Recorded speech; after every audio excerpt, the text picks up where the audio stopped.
Let us now discuss some of the common ligands and their IUPAC names.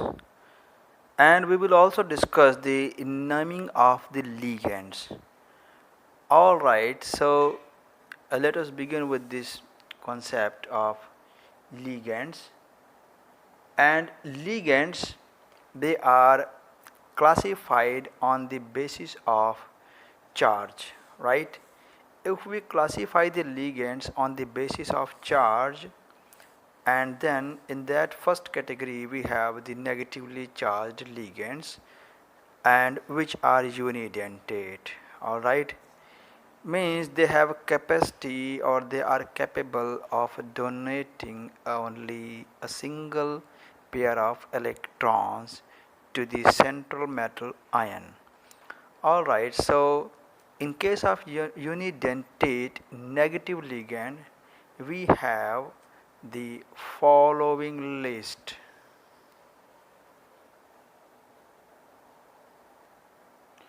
So the first member is the Cn negative ion, and in inorganic chemistry we name this as cyanide ion, right? So the first rule for the naming of the negative ligand is that we have to name the ligands ending in O, right? So you have to end them in O. O, for example, this is cyanide and we will name as cyano, right? And similarly this will be in general known as halido, right? For example, this will be called as fluorido and chlorido, bromido, iodido, right? And then this H negative, this will be known as hydrido. So we can write here hydrido, hydrido. Then this is not hydroxido, this is hydroxo, right? Hydroxo.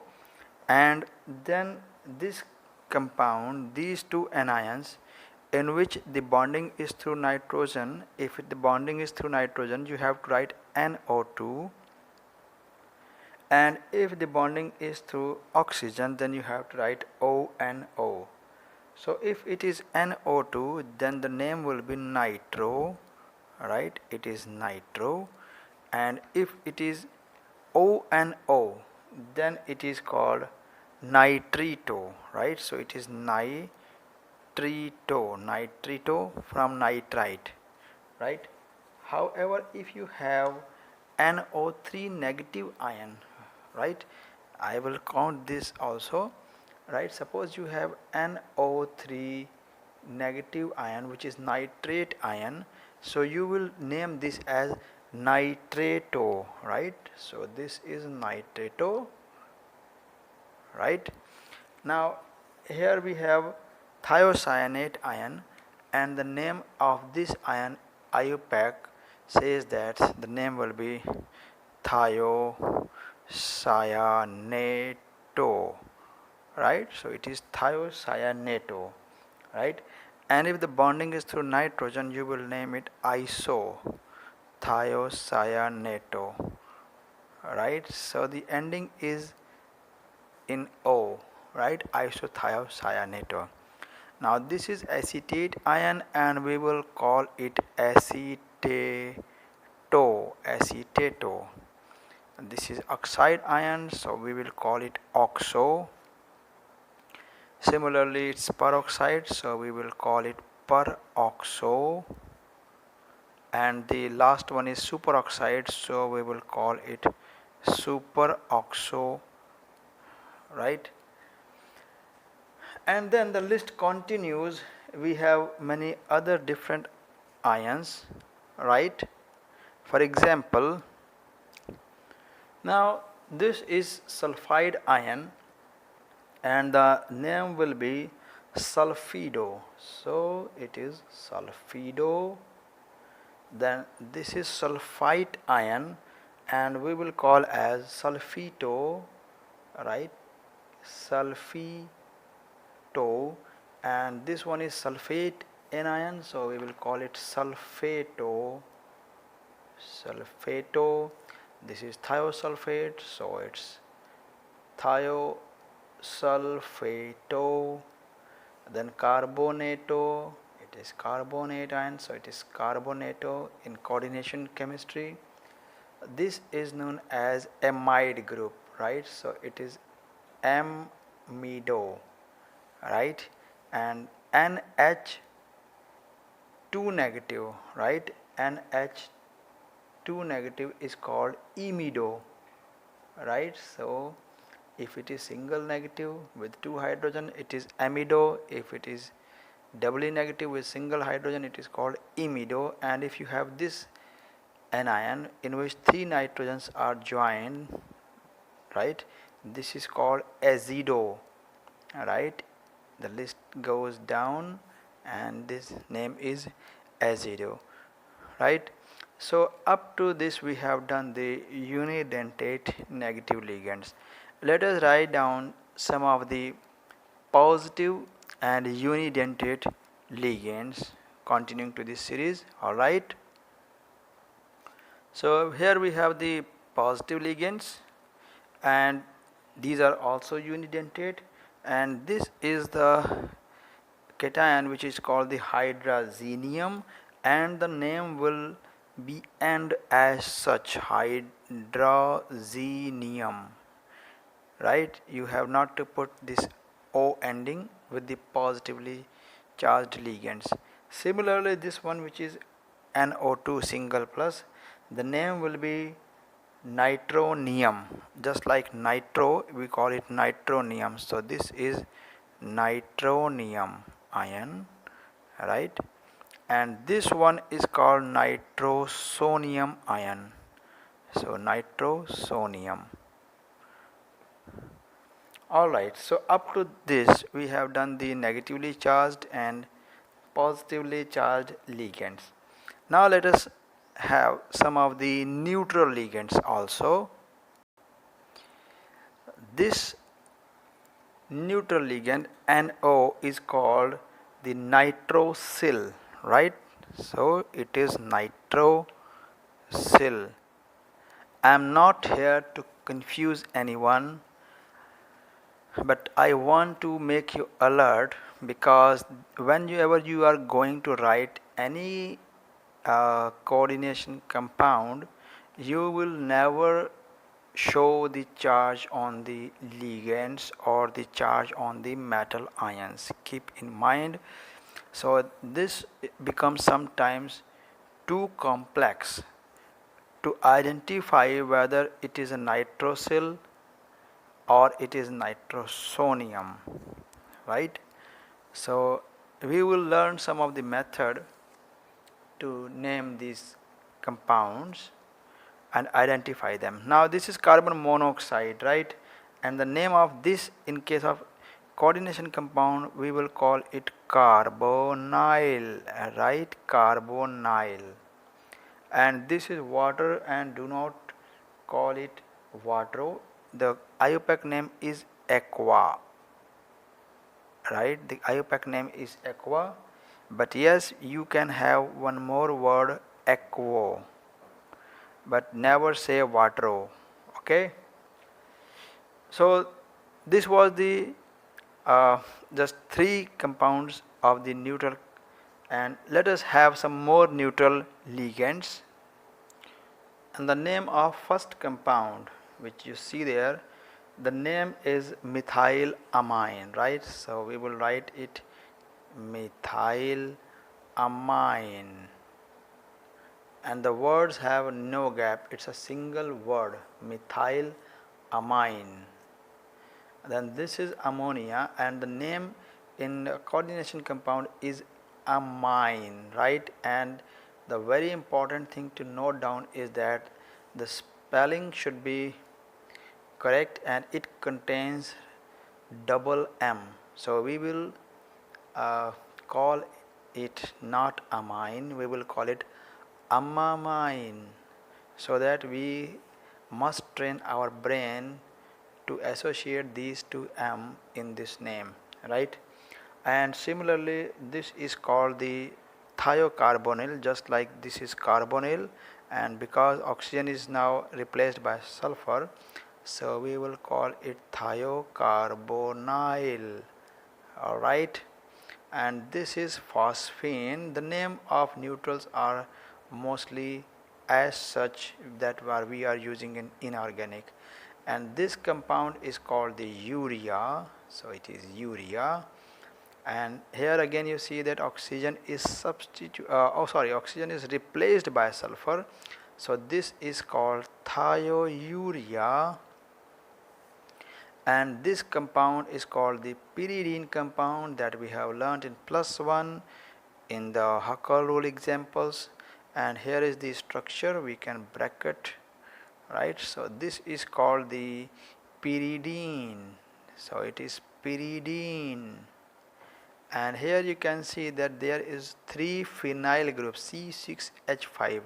C6H5 stands means you have 3 phenyl groups like this, and each one of these phenyl group is bonded to phosphorus, right? So if you have found this bigger compound, then you can write down this in short as C6H5 whole thrice of phosphorus. So the name will be triphenyl phosphine. But one thing very clear, there will not be any gap between the letters, right? So they should be treated as a single word. So that was all about the unidentate ligands, in which we have done the negatives, neutrals, and the positives. These are the positive 3 and we are the neutrals, right? So we can classify them as, for example, these are the positives, positive ligands, right? And from here we have the neutral ligands. Now one more special point that one should know. Instead of writing the bigger names, IUPAC has also suggested some of the symbolic short notations, right? For example, pyridine can be written as PY, right? So just like in coordination compound we are writing Cl for chloride, you can write PY for pyridine, and this is for TU, thiourea, right? So pyridine, thiourea, and there are many other short notation but not for these one, right? So let us continue this list of ligands, right? Let us go for the bidentate or didentate ligands. So the first one is very common, and this is from oxalate ion. So this is known as oxalato, right? Oxalato, because this is negative, so we have to end it with O, oxalato, right? And the next one which you see here, the name is acetyl acetonato, right? So the name is little big larger, acetyl acetonato, right? Acetyl acetonato. Then this one is known as glycinato, right? Glycinato. This is glycinato from glycinic acid, right? And then this compound is known as dimethyl. You have seen 2 methyls, so dimethyl glyoxamato, right? I will clear everything. Dimethyl glyoxamato. Alright. Now let us highlight the atoms which are the donor atom, because they are didentate, so you must know which atoms are going to donate the lone pair of electrons. So in case of oxalate ion, these are the donor sites, right? And in case of the acetyl acetonato, these 2 oxygen will be the donors, right? In case of glycinate ion, this nitrogen and this oxygen, right? In dimethyl glyoxymeto you will have the nitrogen of this and oxygen of this, right? And now let us write down some of the important points, right? And the first important point is that you can write down oxalato in short as OX, acetyl acetonato in short as ACAC, right?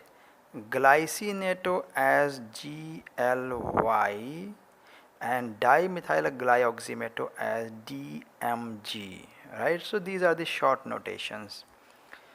Now the name is very simple, these are the common names, right? But dimethyl glyoxymeto, it contains the word oxime, right? So this is known as oxime, right? So because of this we have the oxymeto. And dimethyl, everyone knows that there are two methyl groups, and this is a neutral bidentate ligand, right?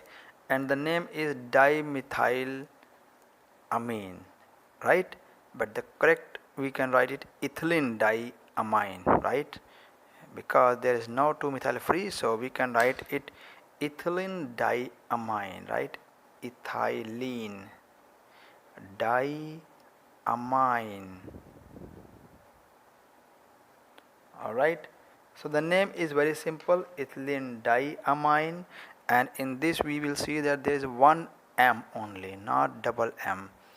And there is also a short notation which is EN, right? So these are the negative and neutral didentate ligands.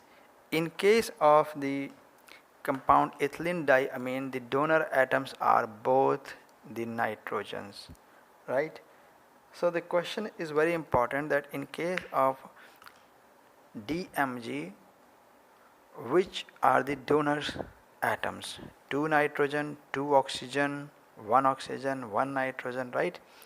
So these structures should be prepared seriously. Now we are going to write down some of the multidentate ligands in which tridentate and tetradentates are also included. Alright. So this compound which you see on this top, in which you can see that there is 2 ethylene groups, CH2 group. You can see this is 2 times, and then you can see amine groups are repeated 3 times, right? So the name of this compound is diethylene triamine. So let me write it down, diethylene, right? And this will also contain the word letter E, diethylene, and then continue from this triamine, right? Only one M, right? So this is diethylene triamine. And let us highlight the atoms which are going to be donor atoms, and those are the all 3 nitrogen. Therefore this category is the tridentate category, right? Tridentate category, diethylene triamine.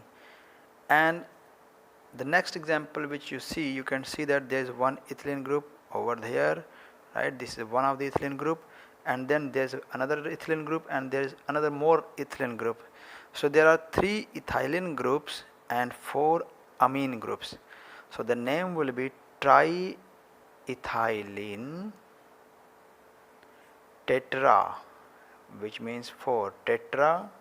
Now keep in mind that if you are going to write it tetra amine, then A should not be repeated, right? So this is tetra amine.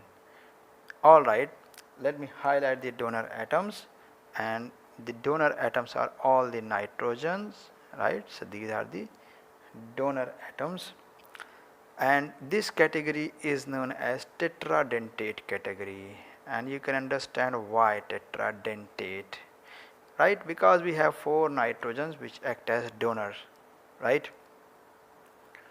In the next category you can again notice that there is one ethylene group and there is 2 amine groups, but these amines are substituted by the 3 acetate ions.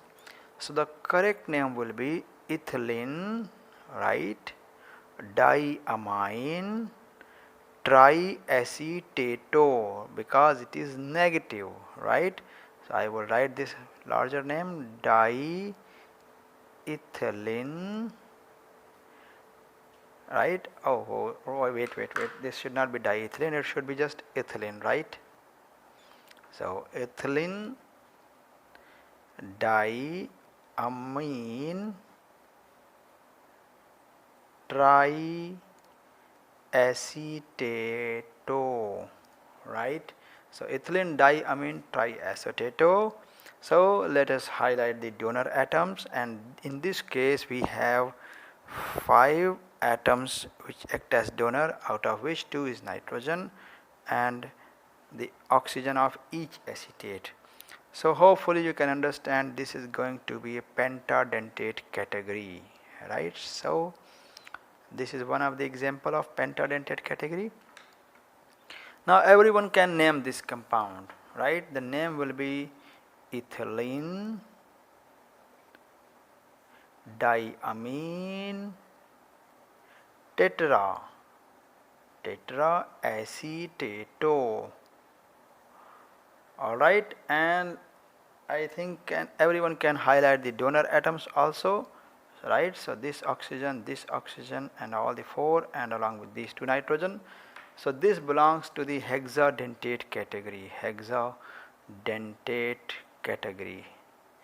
right. And now let us go for the short notations.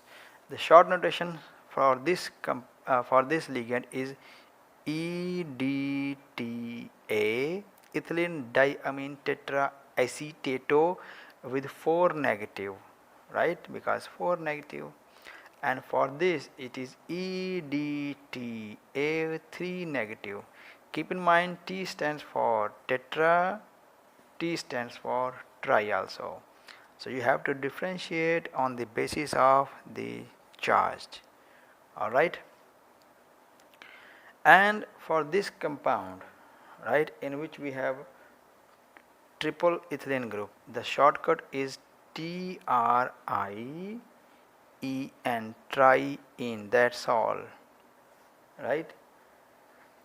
And then if you have this group in which you have diethyl, right, so you will write it DIEN, that means diethylene triamine, that means triethylene tetraamine, right. So that was all about the complete list of ligands, alright.